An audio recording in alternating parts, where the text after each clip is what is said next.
Wer sich zu meiner Schulzeit als intellektuell bezeichnete, war meist auch links. Wir wuchsen in einem kapitalistischen System auf, in dem es uns im Verhältnis ziemlich gut ging. Das wussten wir. Aber darum ging es nicht. Es reichte uns nicht, wenn wir hier im Wohlstand leben und der Großteil der Weltbevölkerung nicht. Und die uns glauben machen wollten, dass unser Reichtum nur darauf beruht, weil wir so fleißig sind und die anderen eben zu faul, das haben wir schon mit 18 nicht mehr geglaubt.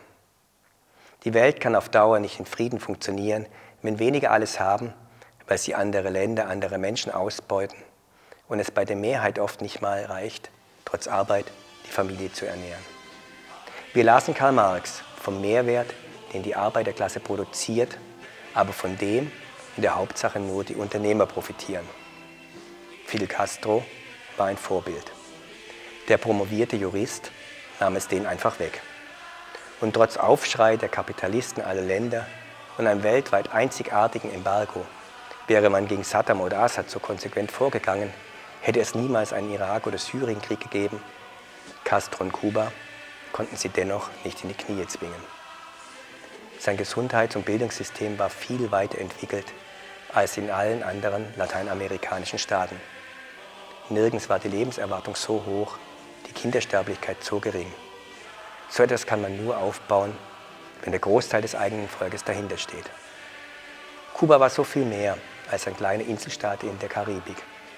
Und man kann nur träumen, was gewesen wäre, wenn man ihm und dem Land nur den Hauch einer Chance gegeben hätte, hier anzufangen, zusammen die Idee einer gerechteren Welt zu verwirklichen. Mehr als 600 Attentatsversuche auf Castro soll es gegeben haben.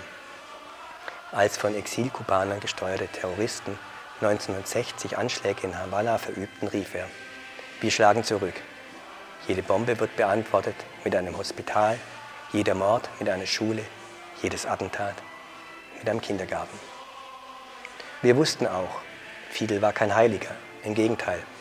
Er ließ Kritiker bespitzeln, einsperren, ja sogar hinrichten. Mehr als 5000 sollen es gewesen sein. Aber wer wirft den ersten Stein?